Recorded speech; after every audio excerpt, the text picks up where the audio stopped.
അമേരിക്കയുടെ 39ാമത്തെ പ്രസിഡന്റായിരുന്ന Jimmy quarter അന്തരിച്ചു. 100 വയസ്സായിരുന്നു അദ്ദേഹത്തിന്. ജോർജിയ സംസ്ഥാനത്ത് തന്റെ ഭവനത്തിൽ വെച്ചായിരുന്നു മരണം സംഭവിച്ചത്. തന്റെ കുടുംബാംഗങ്ങൾ മരണസമയത്ത് അദ്ദേഹത്തോടൊപ്പം ഉണ്ടായിരുന്നു. ഡിസംബർ 29 ഞായറാഴ്ച ഉച്ചയോടെയാണ് ഈ മരണം സംഭവിക്കുന്നത്. ജോർജിയ സംസ്ഥാനത്ത് ഒരു നിലക്കടല കർഷകന്റെ മകനായി ജനിച്ചു വളർത്തപ്പെട്ട ജിമ്മി കാർട്ടർ സതേൺ ബാപ്റ്റിസ്റ്റ് സഭാംഗമായിരുന്നു. അമേരിക്കയിലെ പ്രബല ക്രൈസ്തവ സഭാ സമൂഹമായ സതേൺ ബാപ്റ്റിസ്റ്റ് സമൂഹത്തിൽ നിന്ന് ആദ്യമായി പ്രസിഡന്റ് ആകുന്ന വ്യക്തി കൂടെയാണ് ജിമ്മി കാർട്ടർ.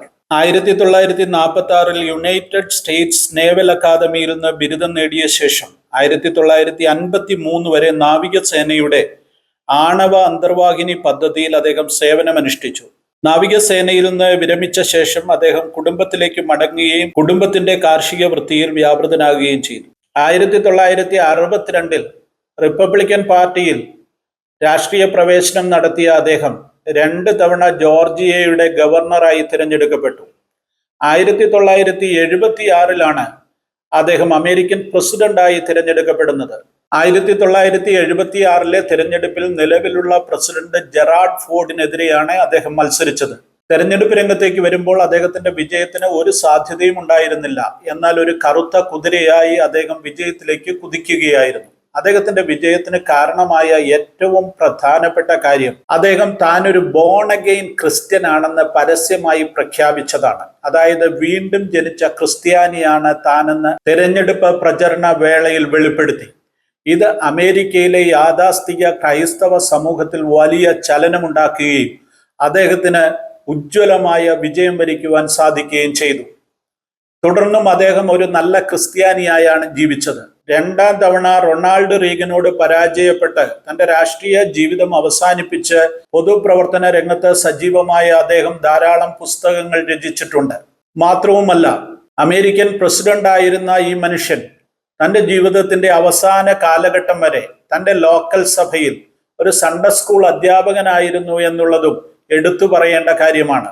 2019 കോവിഡ് കാലഘട്ടം വരെയും അദ്ദേഹം സൺഡേ സ്കൂൾ അധ്യാപകനായിരുന്നു. അദ്ദേഹത്തിന്റെ സൺഡേ സ്കൂൾ ക്ലാസ്സുകളിൽ അറ്റൻഡ് ചെയ്യാൻ തന്നെ അമേരിക്കയുടെ പല ഭാഗങ്ങളിൽ നിന്നും ആളുകൾ ജോർജിയയിലെ അദ്ദേഹത്തിന്റെ മാറനാഥ ബാപ്റ്റിസ്റ്റ് സഭയിലേക്ക് എത്തിയിരുന്നു എന്നുള്ളതും പ്രത്യേകതയാണ്. ഇവാഞ്ചലിക്കൽ സഭകളുടെയും പെന്തക്കോസ്ത് സഭകളുടെയും വിശ്വാസത്തിന്റെ അടിത്തറയാണ് വീണ്ടും ജനന അനുഭവം. ഈ വീണ്ടും ജനനം എന്നുള്ള വാക്ക് അമേരിക്കയിൽ ഏറ്റവും പോപ്പുലറാക്കി മാറ്റിയത് ജിമ്മി കാർട്ടറാണ്. അദ്ദേഹം തന്റെ തെരഞ്ഞെടുപ്പ് പ്രചരണ വേളയിൽ താൻ ബോൺ അഗെയിൻ എക്സ്പീരിയൻസ് ഉള്ള ഒരു ക്രിസ്ത്യാനിയാണെന്ന് പറഞ്ഞതോടുകൂടെ ആ വാക്കിന് വലിയ പ്രചാരം സിദ്ധിച്ചു. തുടർന്നിങ്ങോട്ട് ബോൺ അഗെയിൻ എന്നുള്ളത് ക്രിസ്ത്യാനിത്വത്തിന്റെ ഒരടയാള മുദ്രയായി മാറ്റപ്പെട്ടു. അമേരിക്കയിൽ വ്യാപകമായി ഉപയോഗിച്ചിരുന്ന ബോൺ അഗെയിൻ എന്ന വാക്ക് ക്യാമ്പസ് ക്രൂസേഡിന്റെ സ്ഥാപകനായ വിൽബ്രൈറ്റും ലോകപ്രശസ്ത സുവിശേഷ പ്രസംഗകനായിരുന്ന ബില്ലി ഗ്രഹാമുമാണ് പൊതുസമൂഹത്തിൽ ശക്തമായി പ്രചരിപ്പിച്ചത്. അങ്ങനെ ബില്ലി ഗ്രഹാമിന്റെയും വിൽബ്രൈറ്റിന്റെയും സ്വാധീനത്തിൽ അമേരിക്കയിലെ ക്രൈസ്തവ സമൂഹം വീണ്ടും ജനന അനുഭവത്തിന് വലിയ പ്രാധാന്യം നൽകുന്ന ഒരു കാലഘട്ടത്തിലാണ് പ്രസിഡന്റ് സ്ഥാനാർത്ഥിയായിരുന്ന ജിമ്മി കാർട്ടർ താൻ ഒരു വീണ്ടും ജനിച്ച ക്രിസ്ത്യാനിയാണെന്ന് പരസ്യമായി പ്രഖ്യാപിക്കുന്നത്. അതോടുകൂടെ ലോകമെങ്ങും ആ വാക്കിന് വലിയ പ്രാധാന്യം ലഭിച്ചു. വീണ്ടും ജനനം അല്ലെങ്കിൽ ബോൺ അഗെയിൻ എന്ന ഈ വാക്ക് അമേരിക്കക്കാർക്ക് സുപരിചിതമാക്കി മാറ്റിയത് ചക്ക് ഓൾസൺ ആണ്. ചക്ക് ഓൾസൺ പ്രസിഡന്റ് നിക്സന്റെ ഉപദേഷ്ടാക്കന്മാരിൽ ഒരാളായിരുന്നു. പ്രസിഡന്റ് നിക്സൺ ഉൾപ്പെട്ട വാട്ടർഗേറ്റ് അഴിമതിയിലൂടെ കുറ്റക്കാരനാക്കപ്പെട്ട വ്യക്തികളിൽ ഒരാളാണ് ചക്ക് ഓൾസൺ. അങ്ങനെ കോടതി വിചാരണകൾ നടന്നുകൊണ്ടിരിക്കുന്ന കാലഘട്ടത്തിലാണ് ചക്ക് ഓൾസൺ മാനസാന്തരാനുഭവത്തിലേക്ക് നയിക്കപ്പെടുന്നത്. അങ്ങനെ മാനസാന്തരാനുഭവത്തിലേക്ക് വീണ്ടും ജനനാനുഭവത്തിലേക്ക് നയിക്കപ്പെട്ട ചക്ക് ഓൾസൺ ഒരു യഥാർത്ഥ ക്രിസ്ത്യാനിയായി മാറുകയും തന്റെ കുറ്റം താൻ കോടതിയിൽ ഏറ്റുപറയുകയും ചെയ്തു. അങ്ങനെ അദ്ദേഹം ശിക്ഷിക്കപ്പെട്ട് ജയിലിൽ അടയ്ക്കപ്പെട്ടു.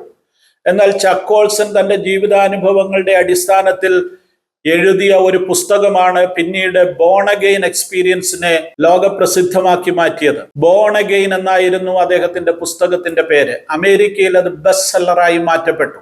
ഇനി എന്താണ് ബോൺ അഗെയിൻ എക്സ്പീരിയൻസ് എന്ന് നമുക്ക് പരിശോധിക്കാം. വീണ്ടും ജനന അനുഭവത്തിന്റെ വേദപുസ്തക അടിത്തറ എന്താണ്, സഭകൾ അതിനെ എങ്ങനെയാണ് പഠിപ്പിക്കുന്നത് എന്നുകൂടെ നമുക്ക് പരിശോധിക്കേണ്ടതുണ്ട്. എന്താണ് ബോൺ അഗെയിൻ എക്സ്പീരിയൻസ്? പെന്തക്കോസ്ത വിശ്വാസികൾ പഠിപ്പിക്കുന്നത് എല്ലാ മനുഷ്യരും പാപികളാണെന്നും പാപങ്ങളുടെ പരിഹാരത്തിന് വേണ്ടി ദൈവപുത്രനായ യേശുക്രിസ്തു ഈ ലോകത്തിലേക്ക് വന്നു. മനുഷ്യവർഗത്തിന്റെ പാപത്തിന്റെ മോചനത്തിന് വേണ്ടി കാൽവരി ക്രൂശിൽ യേശുക്രിസ്തു യാഗമായി തീർന്നു. അങ്ങനെ യേശുക്രിസ്തുവിന്റെ മരണത്തിലൂടെ, അടക്കത്തിലൂടെ, പുനരുത്ഥാനത്തിലൂടെ മനുഷ്യവർഗത്തിന് രക്ഷ കൈവരുന്നു. ആ രക്ഷ കൈവരുന്ന എക്സ്പീരിയൻസ് ഓരോ വ്യക്തിയും യേശുക്രിസ്തുവിന്റെ മരണ പുനരുത്ഥാനങ്ങളിൽ വിശ്വസിക്കുകയും താൻ പാപിയാണെന്ന് ഏറ്റുപറയുകയും യേശുവിനെ രക്ഷിതാവായി സ്വീകരിക്കുകയും ചെയ്യുന്ന ആ നിമിഷത്തിലാണ് ഒരു വ്യക്തി മാനസാന്തരപ്പെടുന്നത്, അല്ലെങ്കിൽ വീണ്ടും ജനന അനുഭവം ഉണ്ടാകുന്നത്. എന്നാൽ പാരമ്പര്യ ക്രൈസ്തവ സഭകളിൽ കുറച്ചുകൂടെ വ്യത്യസ്തമായാണ് ഇത് പഠിപ്പിക്കുന്നത്. ഒട്ടുമിക്ക പാരമ്പര്യ ക്രൈസ്തവ സഭകളും വീണ്ടും ജനനം എന്ന അനുഭവത്തെ ആ നിലയിൽ ഉൾക്കൊള്ളുന്നില്ല. പകരം പാപമോചനത്തിനു വേണ്ടിയുള്ള മാമോദീസയിലാണ് ആ സഭകൾ വിശ്വസിക്കുന്നത്. പെന്തക്കോസ്തു വിശ്വാസം അനുസരിച്ച് ദൈവത്തിന്റെ വചനത്താലും പരിശുദ്ധാത്മാവിനാലും ഒരു വ്യക്തിയിൽ സംഭവിക്കുന്ന കാര്യമാണ് വീണ്ടും ജനനം എന്നത്. ആ വീണ്ടും ജനനം സംഭവിക്കുന്നതിന്റെ അടിസ്ഥാനം ഒരാൾ യേശുക്രിസ്തുവിനെ രക്ഷിതാവായി സ്വീകരിക്കുന്നു എന്ന് വാഗൊണ്ട് ഏറ്റുപറയുന്നതാണ്. ആ ഏറ്റുപറയിലേക്ക് അദ്ദേഹത്തെ നയിക്കേണ്ടത് തൻ്റെ പാപബോധമാണ്. താൻ പാപിയാണ്. യേശുക്രിസ്തു അഥവാ ദൈവപുത്രനായ യേശുക്രിസ്തു മനുഷ്യവർഗത്തിന്റെ പാപത്തിന്റെ മോചനത്തിനു വേണ്ടി ഭൂമിയിലേക്ക് വന്നു. കാൽവരി ക്രൂശിലെ മരണത്തിലൂടെ, യേശു ചൊരിഞ്ഞ രക്തത്തിലൂടെ അതിൽ വിശ്വസിക്കുന്ന സകല വ്യക്തികൾക്കും പാപമോചനമുണ്ട് എന്ന് സഭ പഠിപ്പിക്കുന്നു. യേശുക്രിസ്തുവിന്റെ മരണ പുനരുത്ഥാനത്തിൽ ഞാൻ വിശ്വസിക്കുന്നതിലൂടെ എൻ്റെ പാപങ്ങൾ ക്ഷമിക്കപ്പെടും എന്നും ഒരു വ്യക്തി വിശ്വസിക്കുകയും ഏറ്റുപറയുകയും ചെയ്യുമ്പോഴാണ് വീണ്ടും ജനന അനുഭവം ഒരു വ്യക്തിക്കുണ്ടാകുന്നത്. വേണമെങ്കിൽ മറ്റൊരു വാക്കിൽ ഇങ്ങനെ പറയാം: യേശുവേ, ഞാൻ പാപിയാണ്. എൻ്റെ പാപങ്ങളുടെ മോചനത്തിനു വേണ്ടി അങ്ങ് കാൽവറി ക്രൂശിൽ മരിച്ചു എന്ന് ഞാൻ വിശ്വസിക്കുന്നു. ഇനി മുതൽ ഞാൻ അങ്ങയുടേതായി ജീവിക്കുവാൻ ആഗ്രഹിക്കുന്നു. എൻ്റെ ജീവിതത്തെ ഞാൻ അങ്ങയ്ക്ക് വേണ്ടി സമർപ്പിക്കുന്നു. ഇത്രയും പറഞ്ഞു കഴിയുമ്പോൾ ഒരു വ്യക്തിക്ക് വീണ്ടും ജനന അനുഭവം ഉണ്ടാകുമെന്നാണ് പെന്തക്കോസ്ത സഭകൾ പഠിപ്പിക്കുന്നത്. അങ്ങനെ വീണ്ടും ജനന അനുഭവം പ്രാപിച്ച ഒരു വ്യക്തിയുടെ വിശ്വാസ ജീവിതത്തിന്റെ അടുത്ത സ്റ്റെപ്പായിട്ടാണ് ആ വ്യക്തി വിശ്വാസ സ്നാനം സ്വീകരിക്കേണ്ടത്. അത് നിമജ്ഞന സ്നാനമായിരിക്കണം. ഇതാണ് പെന്തക്കോസ്ത് സഭകൾ പഠിപ്പിക്കുന്നത്. എന്നാൽ കത്തോലിക്ക സഭയുൾപ്പെടെയുള്ള പാരമ്പര്യ ക്രൈസ്തവ സഭകളുടെ പഠിപ്പിക്കലുകളിൽ ഏറ്റവും പ്രധാനപ്പെട്ടത് ഒരു വ്യക്തി സഭയുടെ അംഗമാകുന്നതിലൂടെ, അതായത് മാമോദീസയിലൂടെ ആ വ്യക്തിയുടെ പാപങ്ങൾ കഴുകപ്പെടുന്നു, അയാൾ സഭയുടെ അംഗമാകുന്നു എന്നുള്ളതാണ് പാരമ്പര്യ ക്രൈസ്തവ സഭകളുടെ വിശ്വാസം. അവിടെ മാമോദീസയാണ് രക്ഷയ്ക്ക് മുഖാന്തരമായി അവർ കണക്കാക്കുന്നത്. ഇനി വേദപുസ്തകം എന്താണ് വീണ്ടും ജനനത്തെ കുറിച്ച് പറയുന്നത് എന്ന് നമുക്ക് പരിശോധിക്കാം. യേശുക്രിസ്തുവിന്റെ വാക്കുകളിലൂടെയാണ് വീണ്ടും ജനനം എന്ന പദദ്വയം നമുക്ക് വേദപുസ്തകത്തിൽ ആദ്യമായി കാണുവാൻ സാധിക്കുന്നത്. നിക്കോദേമോസ് എന്ന യഹൂദ പ്രമാണിയുമായി സംസാരിക്കുമ്പോഴാണ് യേശു വീണ്ടും ജനനത്തെ കുറിച്ച് പറയുന്നത്. യോഹന്നാന്റെ സുവിശേഷം 3-ാം അധ്യായത്തിൽ ഈ ഭാഗം നമ്മൾ ഇപ്രകാരം വായിക്കുന്നു: യേശു അവനോട്, ആമേൻ ആമേൻ, ഞാൻ നിന്നോട് പറയുന്നു, പുതുതായി ജനിച്ചില്ല എങ്കിൽ ദൈവരാജ്യം കാണുവാൻ ആർക്കും കഴിയുകയില്ല എന്ന് ഉത്തരം പറഞ്ഞു. യേശുവിന്റെ ഈ വാക്കുകൾ പക്ഷേ നിക്കോദേമോസിന് മനസ്സിലായില്ല. അദ്ദേഹം യേശുവിനോട് ഇപ്രകാരം തിരിച്ചു ചോദിക്കുന്നു: മനുഷ്യൻ വൃദ്ധനായ ശേഷം ജനിക്കുന്നത് എങ്ങനെ? രണ്ടാമതും അമ്മയുടെ ഉദരത്തിൽ കടന്ന് ജനിക്കാമോ എന്ന് ചോദിച്ചു. അതിന് യേശു പറയുന്ന മറുപടി ഇപ്രകാരമാണ്: ആമേൻ ആമേൻ, ഞാൻ നിന്നോട് പറയുന്നു, വെള്ളത്താലും ആത്മാവിനാലും ജനിച്ചില്ല എങ്കിൽ ദൈവരാജ്യത്തിൽ കടപ്പാൻ ആർക്കും കഴിയുകയില്ല. രക്ഷയെക്കുറിച്ചുള്ള, മനുഷ്യന്റെ രക്ഷയെക്കുറിച്ചുള്ള യഹൂദന്റെ ധാരണകളുമായി ബന്ധപ്പെട്ട ഇതിനെ മനസ്സിലാക്കേണ്ടിയിരിക്കുന്നു.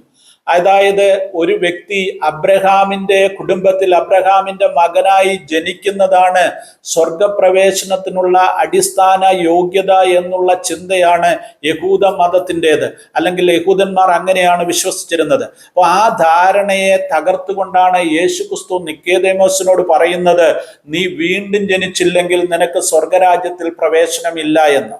അതായത് നിന്റെ ഭൗതിക ശരീരത്തിലുള്ള ജനനം കൊണ്ട് മാത്രം നീ ദൈവ കുടുംബത്തിലെ അംഗമായി മാറുന്നില്ല. നിനക്ക് ഒരു വീണ്ടും ജനനം ആവശ്യമാണ്. അതെങ്ങനെയാണ് എന്നും കർത്താവ് വ്യക്തമാക്കുന്നു. വെള്ളത്താലും ആത്മാവിനാലും ജനിക്കണമെന്നാണ് അവിടെ പറയുന്നത്. ഇവിടെ പറയുന്ന ഈ വെള്ളം എന്താണ്, ആത്മാവ് എന്താണ് എന്നുള്ളതിലാണ് സഭകൾ തമ്മിലുള്ള തർക്കത്തിന്റെ അടിസ്ഥാനം ഇരിക്കുന്നത്. ഇവിടുത്തെ വെള്ളത്തെ സാധാരണ വെള്ളമായി പലരും തെറ്റിദ്ധരിക്കുന്നു. എന്നാൽ പത്രോസിന്റെ ലേഖനം 1-ാം അധ്യായത്തിൽ പത്രോസ് വളരെ കൃത്യമായി ഇതിനെ വിശദമാക്കുന്നുണ്ട്. 1 പത്രോസ് 1:23, കെടുന്ന ബീജത്താലല്ല കെടാത്തതിനാൽ ജീവനുള്ളതും നിലനിൽക്കുന്നതുമായ ദൈവ വചനത്താൽ തന്നെ നിങ്ങൾ വീണ്ടും ജനിച്ചിരിക്കുന്നു. അതായത് ദൈവവചനത്താലും പരിശുദ്ധാത്മാവിന്റെ പ്രവൃത്തിയാലുമാണ് ഒരാൾ വീണ്ടും ജനന അനുഭവത്തിലേക്ക് നയിക്കപ്പെടുന്നത് എന്ന് പത്രോസ് വ്യക്തമായി പഠിപ്പിക്കുന്നു. അപ്പൊ ഇതാണ് വീണ്ടും ജനനത്തിന്റെ അടിസ്ഥാന തത്വം. സഭാചരിത്രത്തിൽ 15-ാം നൂറ്റാണ്ട് വരെ ഈ വീണ്ടും ജനനം എന്നുള്ള വാക്കിന് വലിയ പ്രാധാന്യമോ ശ്രദ്ധയോ ഉണ്ടായിരുന്നില്ല.